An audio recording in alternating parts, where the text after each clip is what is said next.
Something's happening. Hey, we're live.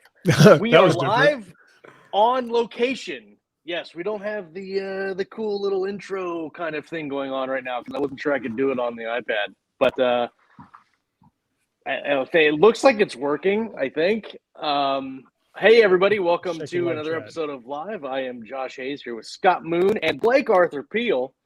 On the second, what is this, the second consecutive, we're like starting a trend now. We're doing two in a row, twofer. Yes, exactly. And I am not at home, as you can see. I do not have all the cool things, and I'm not at my computer, which is why all of this is a little different. But hopefully it'll work fine. And that's what's behind the green screen of his other house. The other house yeah, exactly. Completely CGI. this is the for real. Yeah. It's like I've been in the Matrix the whole time. There you go. Welcome everybody in the live chat. Let's see who's here. Thomas is here. Patricia's here. Welcome. Keith. I thought I saw. Yep, there's Trucker Charlie and Kalene. Corey got the first comment of the day, so he gets the Keystroke medium golf clap of appreciation. Thank you, Corey. Let's see. I don't want to miss anybody here. It's weird looking at. It's all like my camera's over on this side of my tablet, but everything's on this side. I feel like I'm going to cause a bit of confusion. Rick Bartlett's here. Did you say Patricia, Keith? Yep, I did. So welcome everybody to the show. We're going to be talking about productivity today, but we're also going to be talking about some really cool game lit that Blake has brought to the scene. He's a really good fantasy author. Me and Blake are like Sanderson, I don't know how you would call it, like blood stalkers brothers when it comes. Yeah. Yes, we both sit outside of Sanderson's psycho house fans. And just like right. And we had a really good conversation in Vegas at 20 Books, and it's always fun to, whatever the topic is, when you find somebody that you're like completely vibing with and you both get excited about the same things. We're like, yeah. It was cool because we were at that pizza place that had the really loud music, and there were other super fans at that table. So it was like people screaming across this giant table as loud as they could. I'm sure, total Vegas. It's true. We'll have to sit next to each other next time, Josh. Yeah, so we don't have to yell across the table. Yes, this is the Sanderson side of the table. If you don't want to participate, go to the other side. Yes, really super fun. And I think this is the first time you've actually been on the show. First or second time? It's the first. Number one. An exclusive right here. Yes, nervous. You saw it here first. Well, let's talk about our updates this week. I'll go first since I never go first. My update this week is it's the 10th. So that means I have had 13 straight days of writing and I haven't missed a day. And that is a huge milestone for me, especially in the last year or so of writing consistently and getting back into the habit and schedule of writing. So I have done those days. Keystroke Rimo is really kind of forcing me to not want to leave any of those blocks. Well, and it's such a glorious empty. spreadsheet. It's just a glorious. It's a nice spreadsheet. I'll pat myself on the back because I did a really good job on that spreadsheet. Let's see. So I'm probably a little over halfway done on a short story I'm writing for Jamie Ibsen and Chris Kennedy. I'm writing it with Amy Duboff. She's writing the first half to the story, and then I'm writing the second half. This morning I think I crossed about probably the 60% mark, and if everybody knows I'm a Scrivener junkie. Well, for some reason my Scrivener on the iPad is not syncing with the file for Welcome Scrivener to my world. on my it's like pulling a Scott. So I have a Scrivener file that Weaponized is in my latest series that I'm working on. And it was fine at the house, and now I cannot get it to sync with my iPad, so I haven't been able to write on that. So I've been working on the his skepticism of all my claims is like, maybe there's something. I know. Is it me? So anyway, haven't been able to work on Weaponized this week since Saturday morning, but I made really good progress on that last week. and I think I crossed the 50,000 word mark on that, and I think I'm shooting for about 85,000. So I'm on the downslope for that story. Nice. And also I've been doing sitting in the police truck here in Claflin, Kansas, watching grass grow through the snow, and I've been doing a lot of planning on my fantasy trilogy that I'm wanting to write this year. And I can't remember if I've shown this on the show or not. I've shown it on Instagram before, but it's got like these parchment pages. Collection of old wet newspaper pages that he paid $50 Yeah. for. That's right. And it's super like it like gets me in the epic fantasy mindset, as it will. And the only thing that doesn't work well is I bought a fountain pen because I think a fountain pen would work well because I want to start writing with those. It does not write. The ink does not write on these pages. I have to like go back and forth a couple of times with the pen to get the ink to set. And you have to sharpen a piece of charcoal and yeah. it by hand. I ended up having to just do a regular pilot. Kit suggests that maybe you uninstall Scrivener and reinstall on your iPad. Oh, that might work. I will try that. I'll try that tonight and see if that works. But he needs a dusty tome in order to plan out a fantasy series. That's right. You do. There needs to be some mystery. Yeah. And probably he has to wait till dark time and dim the lights and light some candles. What's that book in Harry Potter where they have like the mouth that's like it's like trying to eat them? The Monster Book of Monsters or whatever. Yeah, something like that. It's like the Monster Manual. Like yeah, exactly.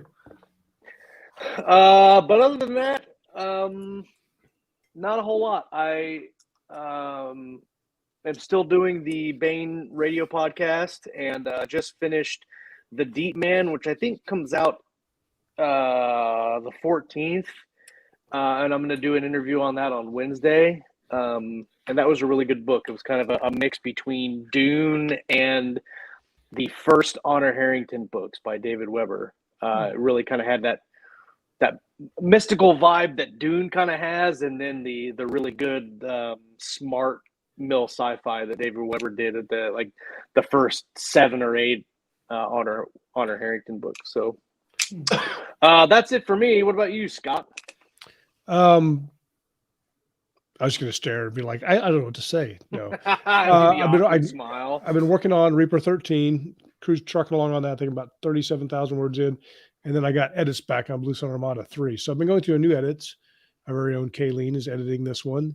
And so with the new editor, I'm always like, that's that nervous anticipation. But I'm really loving the edits. She's got a great feel for the characters, even though she jumped in kind of in a pinch move in the 3rd book. So I'm really happy. It's coming out really good. So I'm excited about that. Working on a couple other side projects. I usually prioritize them, work on one till I run out of creative juice, take a nap if possible, then switch to a new project. So that way I can have like 3 days crammed into the space of 1 day. This is my main thing I like to do if possible, assuming I'm not just tired and sick all the time. So also our house, everybody's sick, getting over some cold and crud, nothing too crazy or too bad.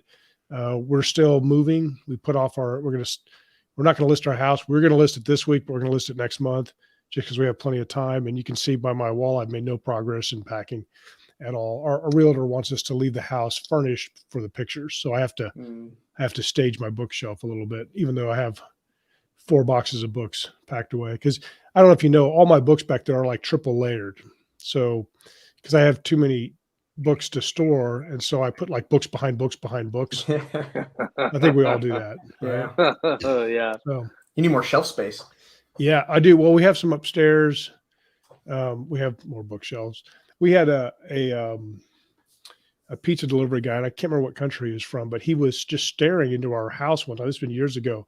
And he says, we don't have books like that where I come from. And he was just a nice guy, but he was like genuinely amazed at the amount of books just sitting there in the living room. And he was super nice, like I said. So we give him a good tip.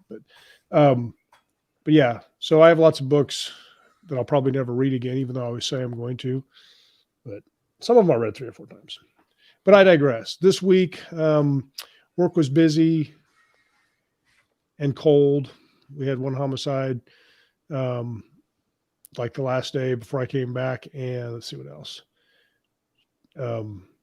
my youngest daughter's having a birthday today, so tonight we're going to have some cake. Pretty excited nice. about that. Nice. Cake is always good, and that's really about it. I think my mom's coming to visit this weekend, which I'm always excited about. So Good times. that's it in the Moonland. The Moonscape is pretty standard this time. Right. Oh, and I got this new cup. Nice. Sip soup. Nice. Yeah, because they went out Good for soup. my Good soup. my wife, my oldest daughter, my youngest daughter went shopping for my youngest daughter's birthday yesterday, and I got a gift. So I mean, how cool is that? That's awesome. You can't go wrong with that. Yeah. Blake, what about you, man? What have you been up to this week? Cool. Yeah. So I've been working a lot. It just seems like all of December was just straight work. I worked on Christmas, but luckily it was after the kids opened the presents, so I didn't really miss out on much. It was when everyone was kind of lazy and sitting around and eating pie and stuff. So I was able to go to work, and then we all got sick. Just seems like it's going around everywhere, but we got the Rona, and it didn't really hit us too hard. Like felt more like a severe cold. Didn't really no one was in the hospital over it, but we were all kind of getting sick. So we're just coming out of that, but just been trying to stay productive with writing, and been working on a new epic fantasy series for Aethon. That's kind of been my primary focus right now. And it's going to be a bigger book than anything I've written before. I'm aiming for 200,000 words for book one. So, and how many in this series? 3. Starting with 3? Yeah, trilogy. Yep. So, nice. Yep. So I'm just chipping away at that every day, just trying to get the words in, and just living life. Just call everybody by their full names every time you mention their name. That's right. Yeah. That'll boost your word count. Yeah. Well, exactly. that kind of brings me to one of the questions I wanted to talk to you about. And how to pad your word kind count? of goes in. Yes, word count, but then also, I'm playing a fantasy, and I'm a plotter, and I like to look at, I envision my first book in that trilogy to be about 180 to 200,000 words as well, and so I'm kind of breaking down. Do I have this many main characters, and how many scenes am I going to have? And then I average out, like, if each scene is 2,500 words ish, like, where does that put me in the grand? Just trying to make sure that everything kind of evens out. And so if you're aiming for 200,000 words, how do you plan for that, like in the writing process? Yeah. So I estimate how many words I'm going to have per chapter, and then I outline all the chapters out. And so it's just a simple math equation to say, hey, if I'm going to have 60 chapters or whatever, I need this many words. But I'm not really writing to hit 200,000 words. That's just kind of what the outline tells me it's going to be, So I've done the outline. Right. The story will be told at 200,000 words, give or take. It might be a little less, maybe 180 or something, but that's kind of what I'm going for. I kind of want to write bigger books. I don't know if that's smart or anything to sell more books or whatever, but it's just, I want to have fat, chunkier books. It's just something that I like reading those books, and those are the books I want to write. So that's kind of what I'm going for. Yeah. I agree. I think that, especially with fantasy. I've written a lot of, like probably 6 years ago, I had problems writing like a 60,000 word book. And now I have problems maintaining under 100, like for middle sci-fi, right? And like, don't even talk to me about writing short stories, because I'm always going over on short stories. Just a skosh. But I think, like, especially for fantasy, I think that not only do readers expect a long book, but I think you can do a lot more with the story than in that genre than you can with like just a sci-fi or a middle sci-fi book, I think. And plus, I think a big focus for me is audio. And for an audiobook, I feel like the longer it is, the more likely you're going to be able to sell it to readers, because for that one credit, they're getting more of a story. They're getting more bang for their buck. So I don't know. It's just something yeah. And so correct me if I'm wrong, but probably most longer books are going to be multiple POVs. Are you writing multiple? Yeah. Okay. Yeah, I got three POVs for this one. It makes it easier. So kind of it's like 3 books in one, depending on how strong each of their storylines are. Exactly. Things like that. Yeah. I just finished the. Sorry, Scott. Go ahead. Go ahead. No, go ahead. I was going to say that I just finished the one of the scene lists for one character. I haven't gone and outlined all those scenes, but I think I know what I need to do with those scenes. And I think that all of those will total about 40-ish thousand words for the one character. And so I can kind of project what I need for the rest of the book to hit. But that's also a little easier to look at the book in those chunks too, where you're not like, I'm not writing a 200,000 word book. I'm just writing a 40,000 word chunk of this story. And it makes it a little bit more manageable. Yeah. I've been up until a few years ago, I never wrote first person for any length of time. I'd try and I just couldn't, or even just one POV, like Harry Potter's mostly one POV, if I remember right. And I always found that so difficult. How do you get, but then starting a couple of years ago, that's all I do basically is one POV, except for my Blue Sun Armada is multiple, and I outlined it. And then I decided I was going to do the Richard Fox, where I wrote one character all the way to the end, and then one character, just writing all of their parts. And then, because I love Scrivener as well, it's easy to put them together.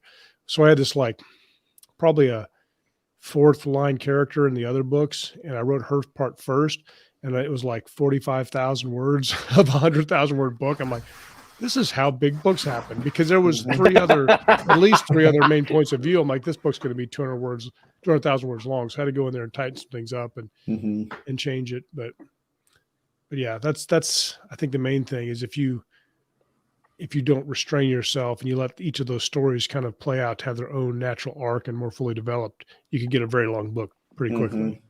Yep. The writers chat, I've been looking over there quite a bit, and they're just going silly in the writers chat. So I had to address a few things. Yeah. They like big books is the summary of the chat. If you have, and then there's of course people like call and response. All of us children of the 80s and stuff are like blasting it back out. So, good stuff. Well, let's talk about Frostword for a little while. It's a game lit. And so I use the term lit RPG when I mentioned to you, but then you said game lit. So is there a difference between the two? I think they're interchangeable, but for me, when I think lit RPG, I think like Portal Fantasy or like someone sucked into a video game and they're living out a video game. Frostworld is more game lit because it's not a video game. It's a world, but the world is governed by game-like mechanics. And cool. I like that distinction. Okay. Yeah, so like the magic system, for example, like you have, certain spells do certain amounts of damage, and you can still gain experience points and level up, but it's not like you're not playing a game. These people are just living their lives in a fantasy world. And so it's kind of unique, I guess. I don't know. I was going to say kind of like Westworld, but really it's not, because they're real people. So it'd be more like adventure tourism or something, but like in a whole nother world. Yeah. So like the premise of Frostworld, and it's actually a greater universe. I have other books planned in that universe that I might eventually write, but it's actually far future, and it's basically humanity is in this giant simulation. And so to them, it's real life, but it has these game-like mechanics because it's in a giant simulation. Oh, okay. And right. And so basically Frostworld takes place on a frozen planet. The idea came, I was thinking about Hoth from Star Wars. The best. Yeah, exactly. The actual Empire best Strikes Star Back. Wars, contrary to what Josh said. The actual Star Wars. Second only to The Last Jedi. Right, exactly. Boom, internet blows up. I know. No, so Hoth, I was thinking, how cool would it be if you had a civilization that grew up, that fostered on this frozen planet, but their magic system is what allowed them to survive. And so I was like, this would be a frozen ice ball of a planet, but they have fire magic. And that is what allows their civilization to thrive and survive on this really harsh environment. And so that was kind of the idea that was just turning in my mind. And then I was like, well, if it's an ice planet, I should base it on Viking mythology, Norse mythology. And so that kind of was one ingredient that I threw into the mix. And then I was thinking it would be really cool to have a really stratified like culture where it's like, oh, you have different castes, like a caste system. And then I was like, well, that would work really well with a gamelit kind of universe, because then you could have different classes, literal classes, like warrior class, fire magic class, Oh, right. Yeah.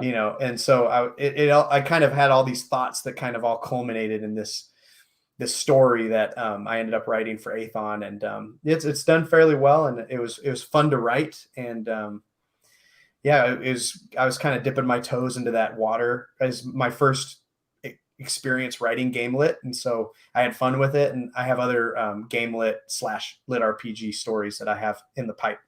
So it's kind of me just kind of dipping my toes into the water. I like the take on it. I think the only cool concept in the live chat. I like the only lit RPG-ish book I think that I've ever read, and it really wasn't lit RPG. I guess Ready Player One is kind of that. Might have kind of sparked it a little bit lately. Yeah, I mean Armada 2, kind of the second one, or the whatever his other book. I guess it was the sequel, but it was kind of a sequel. Yeah, same author. Those books were okay. Yeah, exactly. But what you're saying is a little different, and I like the concept of it being that's it. Like there's not a out, basically. Like there's not a different world. That's just their whole world, and they 100% believe that it's real, and I like that. That's cool. And it allowed me to do some cool stuff with the main character. And this isn't really spoilery because this is the very beginning of the first book, but the main character, he's a lowborn, which means he doesn't have a class, and he's just kind of like just a laborer in this society. And he ends up, through a stroke of fate, changing his class and kind of breaking out of that caste system. And he becomes a really powerful battleborn. Battleborn is like the barbarian warrior class.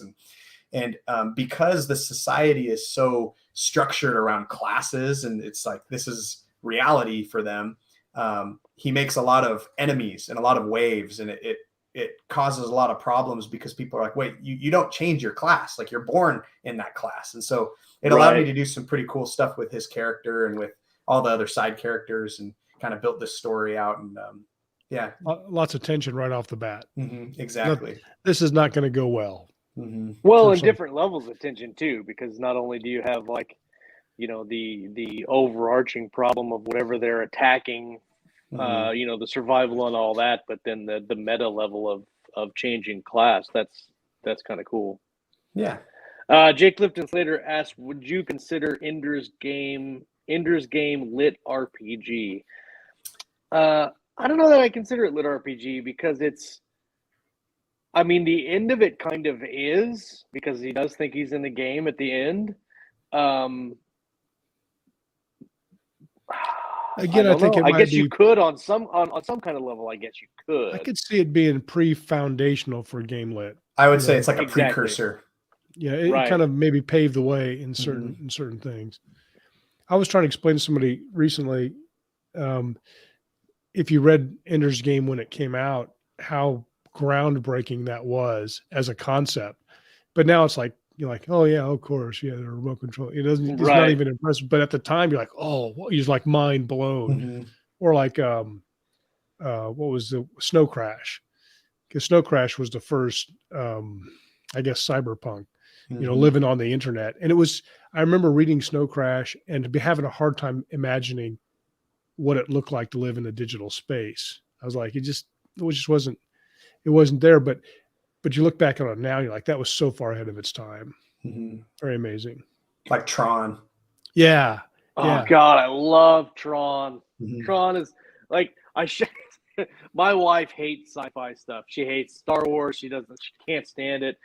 I barely she got her to disclose watch any of Game that Thrones, before and you then married? She loves it. No, she didn't. And of course, but I didn't disclose that I liked it either. So it's kind of like a mutual non-disclosure. Surprise!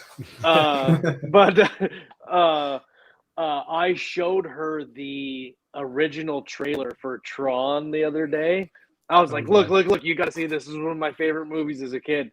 And she looked at me halfway through the trailer. She was like, shut the hell up right now and get that out of my face. Like, I don't even want to see it anymore. Why are you ruining I it? love that movie. Oh, yeah. Classic. Mm-hmm. Yeah. Good stuff. Well, even Tron Legacy wasn't bad. I enjoyed it.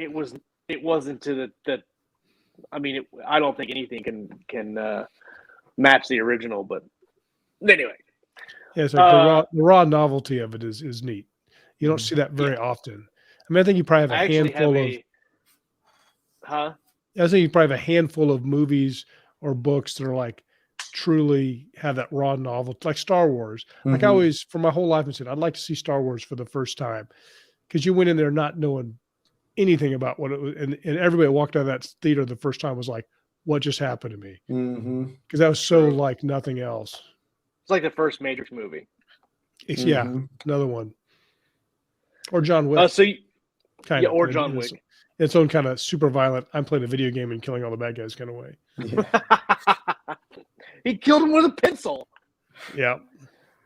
Okay, so Frost World is game lit, but then you also have the Fall of Radiance. With you, the pre-show you mentioned was kind of a YA fantasy. Talk to us a little bit about that, because that's a 5-book series. Is that one done? It's done. Yeah. Maybe it'd be interesting to hit on the differences that you need to write, if there are any, about writing the two different types of fantasy. Yeah, I would say the differences come down to the world building, and I guess there's different layers here, because Fall of Radiance is a YA fantasy. It's like a YA epic fantasy mix, but I wrote it in first person and present tense, which was that's a challenge. It was a challenge, but by the end of the 5th book, it was like I had to retrain myself how to write in third person again. That did the same thing. Yeah, which was kind of cool. But I would say both are very character driven stories, and that's how I like to write all my books, regardless of genre. They're very plot driven, very character driven. And so the other stuff is just kind of details, the world building, the words you use, the tense that you write in or whatever. But what was the question? I'm kind of rambling. We just want you to talk about the two versions, your regular fan or YA fantasy and the game lit, and what you did to prepare to write either one, or kind of your takeaways. I would say reading what you write is important. I would say definitely, I'm a planner and a plotter. I am not a pantser at all. You Sanderson people. I know. we're his acolytes. That's true. Yeah. And so we need to walk around with Sanderson tablets and smash ourselves in the forehead like Monty Python. But exactly. I will say though, when it comes to just regular fantasy, I think it's a lot easier to be a pantser or a gardener or whatever the phrase you want to use is, because you can kind of find the story along the way. But if you're writing something that's very technical, like game lit or lit RPG, where there's rules and there's leveling up and you have to keep track of the stats and the experience points and all that, I think it's a lot harder to be a pantser and to write that style of book. It's not, I'm not saying it can't be done, but for me, it was really helpful to plan things out to a T and to, write the plot and then have a spreadsheet where I kept track of all the character development and the stats. And so there are some pretty big differences there. I hear a lot of readers in that genre are really big on the stats. Yeah, that was something. A few of my bad reviews were because there weren't enough stats in Frost World, and so for my next series, I'm going to remedy that and put a little bit more opening line stats right at the front. That's right. Make it a little crunchier. Yeah. We had some questions about what are other tropes in the genre. Corey's asking what are the tropes in lit RPG? What tropes do you need to focus on when writing that genre? I would say if you play video games, if you play RPGs, you can find some of the tropes there in terms of progression. Progression is a really big thing in lit RPG and game lit. Readers want to see the character start low and then gain power and gain abilities and gain items along the journey and become very powerful by the end. And so I feel like progression is a big one. Again, the stats are a big trope, I guess. I don't know if it's a trope, but it's definitely a feature of the genre. Make sure that you have your stats and you have, the abilities all listed out and the character. It's almost like you're building a character sheet in the text. And so if you play any tabletop RPGs, that's something that I'm very passionate about, and something that I enjoy is I play a lot of Dungeons and Dragons. And so I built the leveling system and the magic system off of D&D 5th edition. And so that's what I used for Frostworld. And so it's not exactly the same. And the classes, I kind of made my own classes up. But, when you pick up an item, like you pick up a sword, it'll say it does 1d6 damage. It doesn't say like, it does 1 to 10 damage or whatever. And I used the dice rolls, which I thought was unique. It's something that I just kind of wrote what I knew. And so that's what I did for Frostworld. RNG. Mm-hmm. I like that. I would assume that it would become, well, I mean, that's probably why you have the spreadsheet to keep track as you get doing, battles, keeping track of damage done and that kind of thing.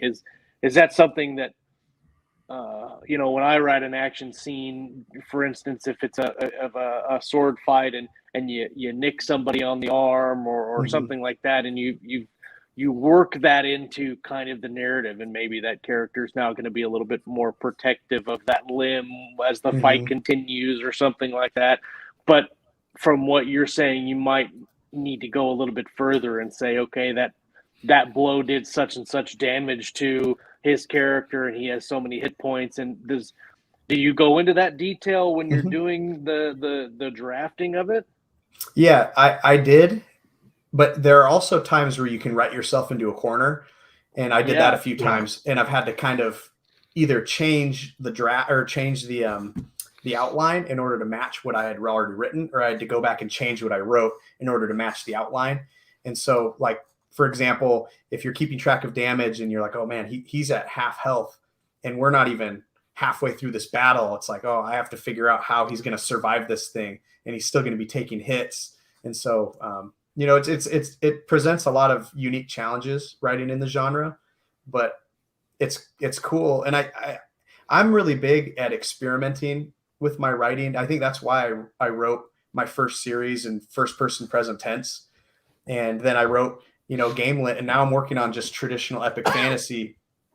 And I feel like when you challenge yourself in that way, it stretches you as a writer and it makes you better, and you come out the other side much stronger than you were before. And so, that's something that I really try to do with each project I work on, is to try to tackle it in a little bit of a different way, whether it's how I actually write it or how, what genre I'm writing in, what tense I'm writing in. I really think it's important for us as writers not to get complacent. Oh yeah. You got to push yourself. You want to get stagnant. You got to be moving forward or back. There's really only two choices. Yeah. When it comes to your craft and stuff. So, I figure we could talk more about the actual story of your fantasy, or we can move into our productivity segment and talk about how do you write novels that are that big, and how do you keep that consistency up? Because it seems like you could get off track pretty easy. And, when you're behind a deadline on a 70,000 word book, it's not the same as being behind on a 2,000 word book. Mm-hmm. Yeah. Sorry, Josh, were you going to add something there? No, I was just going to ask that same question. I kind of want to talk about how What's your basics of productivity? do your writing through the day, but also I'm interested in, because I'm a plotter and I like to talk about plotting, like, how do you plot your books out? Like, what's the process that you go through to plot your book out and go from beginning to end? Like, I use this example when somebody asked me about plotting the other day, or they're saying, I can't plot. I'm a pantser. I have to just write it out. And I'm like, well, I didn't plot the outline. I pants the outline. So when you're a plotter, you're also a pantser because You are a pantser. Yeah. Because you're doing it in abbreviated form in the plot or in the outline. In the outline, yeah. Yeah. So how do you go about writing your outline, creating that outline, and then we'll move into how do you push through D26 of Valor. Yes. Yes. Of Doom. Yes, of Doom. So I've outlined every series, every project I've worked on, I've outlined it in a different way. And so I switch things up. Maybe it's just my personality, but so for Fall of Radiance, that was my first series that I ever wrote. And I was a really big fan of sticky notes, actually. And I have a big brick of sticky notes right here. Not that I use these for outlining anymore, but what I did is I wrote on each sticky note a chapter with all the story beats and what I wanted to have happen. And I stuck them on the wall. And I had like a whole wall of sticky notes, and that was my outline. And whenever I would like go to work, I'd go to the office, I'd take the sticky note for the day, and that was the chapter I was going to work on. And on my lunch break or whatever, I had the sticky note. That was my outline. I went with it. On later, that's actually not a bad process, really. I like that. You have to be fairly concise, and it's very cinematic if they make a movie about your life. You know, you'd be like, it's true. And I actually saved them. I saved all the sticky notes. And so I have them there as just like a keepsake, I guess. But for other books, because there are drawbacks to the sticky note thing, because if you forget to get it or you lose it, it's like, oh crap, I lost the sticky note. Like, what do I have to remember what I wrote? But what I did is I basically had a document, like a Google Doc, like a running document of all, like with bullet points for every chapter and then sub bullets. And I kept track of it that way. That way I could pull it up on my phone whenever I needed it. For this series that I'm writing right now, the whole outline is on my phone. And my outlining, like I do it whenever I'm out and about, or like I'm laying in bed, you know, trying to fall asleep. Instead of scrolling Facebook, I'll pull up the outline and I'll kind of add to it. And so I have this like 5,000 word document on an app on my phone. And so I don't know if that answers your question, but I like keeping track of my story ideas in different ways. I especially like the fact that you don't have one concrete outlining method, because I tend to experiment with different software, different procedures. I have what I mostly use now, but there's always a little bit of variation in how I put it together. Yeah. And this kind of goes into our conversation on productivity, because the apps that I use are what keep me productive, because I'm in kind of a crazy stage of life right now. Last year, I quit my corporate job and I started a business. And so that keeps me very busy. And the times where I'm sitting butt in the chair in front of the monitor are so sporadic and random that it's like, it's hard for me to plan and to write consistently if I'm just doing it at the computer. I'm trying to remember from our conversation in Vegas, are you kind of on a little bit of a call out basis with your business? Yeah. That's why I worked on Christmas. I got called on Christmas, so I had to go. You know what I mean? So you have to be flexible, be able to roll with the punches. I got to be able to roll. So I've had to kind of change my writing habits in order to fit that lifestyle where I'm constantly on call. I get called at night. I get called in the morning. Some days I don't get called at all. And so I'm more free. And so I've switched. Everything I do now is mobile. I do everything on my phone. And I have a couple apps that I use. Mainly, I have a text app for my outline. And then I use dictation. And dictation is the primary way that I'm writing this epic fantasy. And so I was kind of inspired by Kevin J. Anderson. Scott just sat up a little straighter in the chair when you said the dictation word. Yeah. Well, I also like the phone what text app do you use for your outline? Yeah, start from the beginning. I use an app called Wordsmith, and so it's right here. Let me see. It's got a little mustache. That's like their logo, and it's Wordsmith. Okay. It's WERD Smith, Wordsmith, and so it's free on the App Store, and I like it. And the reason I use it is because it keeps track of your word counts. So when you start a new project, or every document could be a chapter or whatever, it'll keep track of your word counts. And then it's really easy for me to email that to myself so that I can put it in my Google Drive. and then I can, edit it and put it in the manuscript. And so that's my text app that I use for outlining. And then I use Dragon Anywhere for dictation. Oh yeah. Yeah. And so do you bracket? I don't know if you, when I use Dragon Anywhere, I bracket my beats because it turns them blue. And so if you put the brackets in then you always have basically a default headline, and then you can visually get a blue where you have the story beats, and then your text is just usually in black unless you dump something that it'll hold the color, and then you can remove the brackets easily. I'll have to check out that bracket thing. I don't do the brackets. I just do the normal, like I'll open it up and I'll just say, he walked down the street, period. He went inside, comma, and then closed the door behind him, period. Like I kind of just dictate the punctuation and everything. And then a new paragraph, I can jump to the different paragraphs. I do that so much that sometimes when I talk to people on the phone, I will slip and I'll be like, hey, I'm just calling you about the call we had on the other day, period. and there's this awkward silence. I mean, it sounds like I'm joking, but I literally have done that multiple times. And the other thing with my job is I'm on the road a lot, and I drive for these long stretches where I'm driving for like 45 minutes. And I was finding that I was listening to a lot of podcasts, a lot of audiobooks, a lot of music, but I didn't feel like I was being productive. I was like, man, I'm in the van driving around for 2.5 hours a day.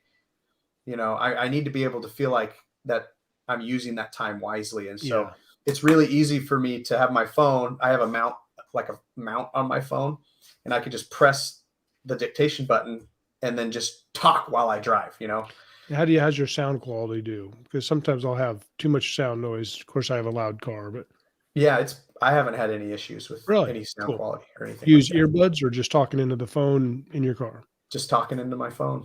Nice. Yeah, but it's nice because I found that I can get a lot more words faster dictating than if I'm sitting in the chair, because I always have this temptation to go back and edit as I write. And I'll put the words down, and then I'll go back and I'll be like, oh, like I want to use this word instead, or I'll pull up the thesaurus in one tab, and I'll be like, well, I just got to be a better way for me to say this, and it makes it so I don't get the words down as much as quickly.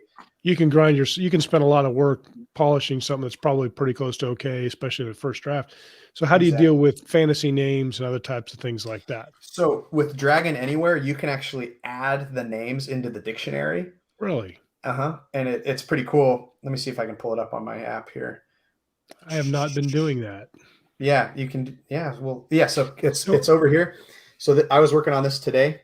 Yeah, I know exactly what I'm looking at. I can't see the words that well, but I can see the. There you go. Perfect. If you go over to these 3 bars, boop, it's custom words right here. Do you see custom words? And you can click it. Yep. And it's loading. Let's see. I'm trying to get it so there's not a glare on the screen. But yeah, look, you can put. Yeah, and what's crazy is I actually have done this because one of my custom words in here is Dotari. That's from back when I started with Richard Fox. Yeah. So I must have known how to do it sometime. So I only like to have guests on the show that changed my life. So thank you for that. That's going to be very helpful. You're welcome, Scott. One of the things that I do with that same system is, but I'll write with the brackets, and I'll usually write a chapter, and then I'll dump it into my Scrivener iOS because I haven't broken into chapters. But then I will listen to it in Speechify. So on my phone, I can dictate it, listen to it, and then dump it into Scrivener. And if I feel like editing, I can do the Scrivener and then export it. That's one of my go-to, trying to stay productive in a on-call type of lifestyle. Yeah, exactly. And I don't do Speechify, but what I'll do is I'll dump my text into Wordsmith, and that'll give me my word count. And I'll say, okay, I did 1,000 words on this drive. That's awesome. And then it's really easy. I just press one button and it emails it to me. And then later that night, I can put that into a Word document and I can edit. And that it does need editing. Like that's the thing about dictation is it mishears words constantly and it does weird things. And so but you do get to the ideas quicker. I think it allows you to get to the higher level ideas and then chop down to the nuance. I always push Speechify. I have been for a long time, but it's kind of expensive. The price keeps going up. If you have an Apple phone, you can just swipe down and it'll read the screen. And recently I've learned that I can actually in Dragon Anywhere, I can make it read it, and it makes just a small little side box, so I can have it read it to me, and I can read along on my Dragon Anywhere or in Scrivener iOS, and kind of. Sometimes I have a hard time, especially as I get deep into the book. I'll start having self-doubt and be like, oh, I can't remember if these characters still have a hand. And so I'll go back like 5 chapters and listen to them because I've made that mistake before, sadly. Yeah. This last summer, I did a lot of dictation. I had an Olympus digital voice recorder. It's the same one that Kevin J. Anderson uses. And it worked really well. And then I bought a new backpack for Vegas and put it in the backpack and forgot that I put it in the backpack. So for like 3 months, I've been looking for my recorder, and I just found it Saturday after not having it for months. And because I did the Dragon Anywhere thing for a while. I didn't really like the interface, but that was several years ago, so it might be different now. And then I had an app called, I think it was Just Record. That I thought, is that it? Yeah, because I got that when we watched Endgame. I just got press that record. You told me about that when we were watching Endgame in the theater, and I downloaded it and I tried it out for a while. I like that one too, and that was like $5. I had it. $5. It was really nice, and like you're saying, you could email the file like straight from the app, and it would transcribe it for you on the app, and you could email the transcription. But one of the days I was using it, I was going to pick my kids up, and I recorded, I don't know, probably like an hour. And then when I got home, none of it was there. Like it was just like, like when you're in the car and it's quiet and you've got that air sound that's like, that's all it was. There was no voice at all. And I'm like, well, I'm not doing that again. Yeah. Oh, that's painful. So, we had a comment in the chats about Google Docs on your phone being bad. Oh, Tom was saying that Dragon was good. Google Docs on your phone bad is what he was saying. Oh, okay. I use a lot of Google Docs. It is a pain on your phone, actually, now that you mention it, especially if you're doing with comments and stuff. I found that editing at the desktop is a lot more efficient. And that's just for me. Like I can be out going about my day getting words down, but then when I get home, that's when I can format and I can edit and I can fix things. Yeah. And it takes a lot, for me at least, it takes less brain power to do that. When I'm trying to get the story down and I'm trying to, get good dialogue, it takes a lot of creative juice. And then at the end of the day, when I'm tired, that's when I can go down and I can just edit. And it doesn't take that much energy for me to do that.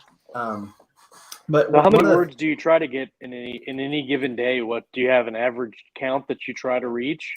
Yeah. So my goal is 2,000 words a day, which I'm sure people scoff at that like it's not much, but for me, that's a lot of words if you do it if you really do it every day. If you really do it every day.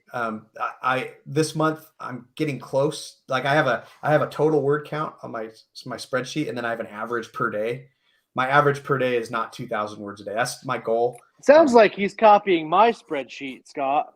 That's what it sounds like. Definite trademark. It's like a lightsaber. Next thing you know, I'll be using lightsabers in his thing. Yeah, that's right. But one of the things that that really stuck out to me at 20 Books, and it was the Kevin J. Anderson productivity panel, and I feel like it was the most inspirational panel that I went to there. He was talking about how he does dictation in order to stay productive. And he said, dictation, a lot of people try it and they say, oh, like it wasn't for me. It was too hard. Like the interface, I just couldn't get the hang of it. But he said, think about the first time you ever used a keyboard and how long it took you to learn where all the keys are and how long it took for you to be able to sit down and actually write a story without thinking about it on the keyboard. He says dictation is the same way. You have to put the time into it and really learn it. Mm-hmm. And it can become second nature to you. And then another little nugget of wisdom that he said was you can fix bad writing, but you can't fix no writing. Exactly. And for with the way my work is right now, it was either do dictation or don't write the book or take a really long time to write the book. And I think if you take several days off and stuff, you can lose touch with your book and lose that emotional connection with your book too. Like Stephen King in his book on writing, he talked about getting a book done within 90 days. And if you went longer than that, and I'm sure the number is different for everybody, that it kind of dies. Mm-hmm. And I've had that. Books that took me years to write always started out so beautifully, but when I'm writing on them like a year later, it's like a chore. Mm-hmm. For me. So I've got kind of a two-part question for that, since we're talking about the dictation and getting the words. How long do you think you typically spend to get those 2,000 words? And then how long editing does it take to make those? Fit for human consumption. Right. Let's see. Today I drove 20 minutes to get to my mom's house. I had to pick something up that was over there, and I dictated and I got about 700 words in 20 minutes. Yeah, that's really good. That's really good. And so if I'm going on like a 2-hour drive, I'm not going to be dictating that whole time, because it's just a lot of brain power. It's yeah. Using short sprints or something. I do short sprints typically. Like I'll at a stoplight, think about what I'm going to do, press go, and then drive. And then I'll do a little sprint, and then I'll turn it off and gather my thoughts, and then do another short sprint. As far as editing, not long. I could probably, if I have 1,000 to 2,000 words, I could do it in an hour, or probably less. It's not horrendous when it comes out of Dragon, but I do have to go through and really read it to make sure that, the words aren't like getting all mangled or whatever. So it's not like I'm doing a really deep edit. Right. I'm not doing like an Ellen Campbell edit on this. I'm doing more of just slicing and dicing. I'm making it fit for human consumption, like Scott was saying. Yeah. Clean it up so that you can do more passes on it in the future. Yeah. So that the editor doesn't throw up when she sees it. Yeah. So the editor doesn't fire you. My editor fired me. Yeah. So I'll do that same thing. I will, when dictating, I'll flag things. Like I'll use the brackets for that too. Like if I have a word or a phrase that it always screws up, I'm trying to think of the example, but there's something where, already, when I dictate already, it transcribes as the name Artie. Is it like my Kansas? So there'll be all this, something Artie. And I'm like, well, who's Artie? And so a lot of times if I say already, I'll be like open bracket, Artie, close bracket, and I'll cruise right along so that it's easier for me to clean it up later. Same thing for strange names, but now I have a fix for that. Lots of good stuff. And you're doing all this as a business owner, and then you have a family as well. Mm-hmm. And so really taking advantage of the time that's available to you. You really have to make the most of that time. So it seems like doing what you're doing, fitting in the writing to, in this case, doing other tasks while you're writing is working for you.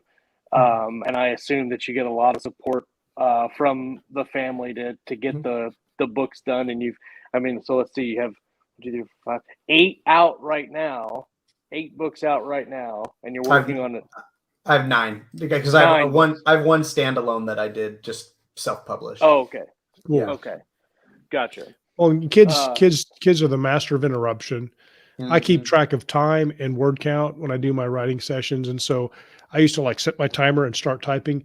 And there was the longest phase of my life where I'd stop, be like literally 43 seconds. That's how long I get every time when I try to write. The kids come in and want something. And it was like literally 43 seconds. That was the threshold before I was needed in the family when my kids were younger. They're a little bit older now, so they're a little bit better, but they still have that stuff they need. Just the things they need are usually bigger.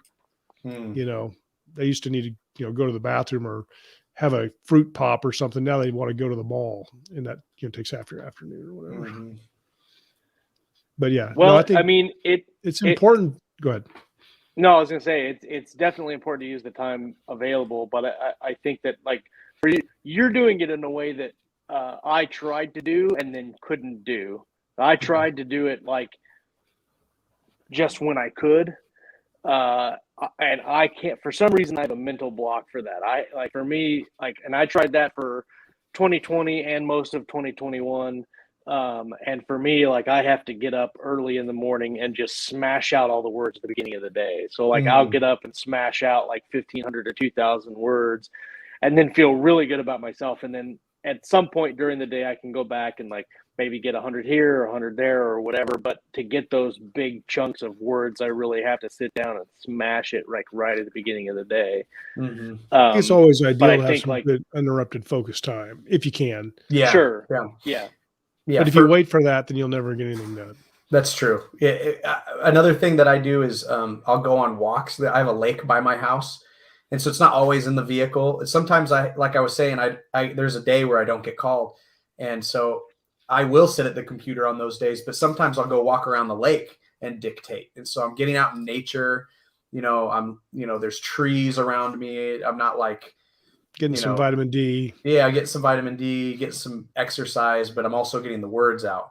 And so it's just, I'm not perfect. Like there are days where I don't write at all, because I'm so busy and I got other stuff going on. Yeah. When I was sick with COVID, it was like, that was hard. Yeah. Because the last thing I wanted to do was I wanted to lay in bed and watch YouTube videos all day. That's what I wanted to do. And so, exactly. And so, but I try. That's the thing is I think just consistent effort, you may not write the book. Don't quit.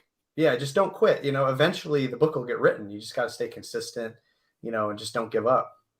That's the thing about writing novels. It's so much different than most pastimes today because it takes a very long chunk of time to see any results, where most people now, if you can't, you watch people like when you're out in public, and if they don't get some sort of answer in 15 seconds and they're just furious, they're on their phone, they got to have it's right then. Yeah. And so it is something that it's like if you're going to learn a new musical instrument every 6 months and starting from scratch. That's about what it equates to, because it takes you about 6 months to be able to play decently. Yeah. And just to keep doing that over and over again, and people will look at you like, why do you hate yourself so much? Why do you have to torture yourself? Yeah. You're planting seeds that you're not going to see harvested for months or sometimes even years. Yeah. And then the crop could fail, just like, and then you're SOL. Yeah. Those types of things. But we're storytellers. So the fantasy that you're working on now, the epic fantasy, when do you think that will be ready to hit the bookshelves? Well, I'm hoping to finish book 1 during the first quarter this year. Might take a little bit longer. And so I really would like to get the books out this year. So I'm going to push for that, but we'll see. It depends on, I have a specific narrator in mind. It just depends on scheduling and things like that, so for me, it's just, I want to do it right instead of rushing it out. And so I'd rather take my time with it to get it right than to just rush something out and move on to the next project. Absolutely. Yeah. That's definitely wise. Is that the only thing you're working on, or are you working on anything else while you're doing that? My wife and I are working on a series together. It's just more of your standard lit RPG. And so that one, she's doing the bulk of the writing. I did more of the outlining, and then I'm going to do the first edit. And so we're kind of going back and forth on that. And then I always have ideas rattling around in my skull. So it's like, yeah. I 90% of them will probably never get written, but yeah, it's mainly that lit RPG and then this epic fantasy. Those are the ones we're working on. That's the other reason I always talk about trying to write fast. It's not always just to like be successful as a writer. It's because I need to get to the next story. Yeah. Because I have too many, and I don't want to give up on stories I started years ago and never finished. Yeah. Someday I'll get back to them. Sure. I think go ahead. No, go ahead, Scott. I just want to say one last thing. I think that we're talking about productivity and that lots of authors deal with parenthood and work and stuff like that. But I think somebody who's, especially if they haven't had kids or are new to it, or it's been a while, then to understand that that's going to be hard, but it's still doable, but you're going to have to change your game plan. And it really is, because like I'm a little bit older than Josh. So I see what he's doing with his writing stuff. And I'm like, yeah, I remember when my kids were that age. And I can almost, it sounds like I'm talking to myself sometimes, the frustrations that you run into. So I'm glad that we had this talk, because there's always a workaround. But you got to be patient. I have a slight announcement to make. It'll be on the page later on this afternoon on the Keystroke group. But we're going to do the flash fiction competition And so I'm going to be posting the concept art files and basically just the simple rules that we have for the competition this afternoon. Hopefully here in the next half an hour once the show's over. So if you're interested in submitting a story for that, I just got confirmation this morning that Tony Weiskopf is going to be the celebrity judge for this first inaugural Keystroke Flash competition, whatever you want to call it. So the rules will be laid out on the Keystroke group Facebook page. If you're not there already, it's just Google or go to Facebook and search for Keystroke Medium. It's the only group that's there. So yeah, if you want to participate in that, it should be a fun deal. Blake, thanks so much for coming on and talking to us, man. And I for the life of me, I don't understand why we haven't had you on sooner, but I'm glad, better late than never, right? Yeah, thanks for having me, guys. It's fun. Absolutely. Everybody else in the live chat, thank you guys for hanging out with us today, and dealing, kind of bearing with us as we're doing like a report from on BFE is the technical term. Yeah, exactly. I'm not sure everybody knows what BFE means. So let's see. That's where you're I at. think we got everybody. I saw a couple new people in the chat today. I saw Harold, I think. Is that how you pronounce it? And Relax and Unwind. Thank you guys for coming and hanging out with us today on the show. If you're listening on the audio feed and you didn't know, we have a live broadcast on Mondays 2-ish on our YouTube channel, Keystroke Medium. You can, if you haven't subscribed, do that. Like the video and share it, and it gives us a little bit more visibility on the show and the post. But thank you everybody for coming and hanging out with us this afternoon. Come back next week. We're going to talk about reading, writing, and everything in between right here on Keystroke Medium. Peace.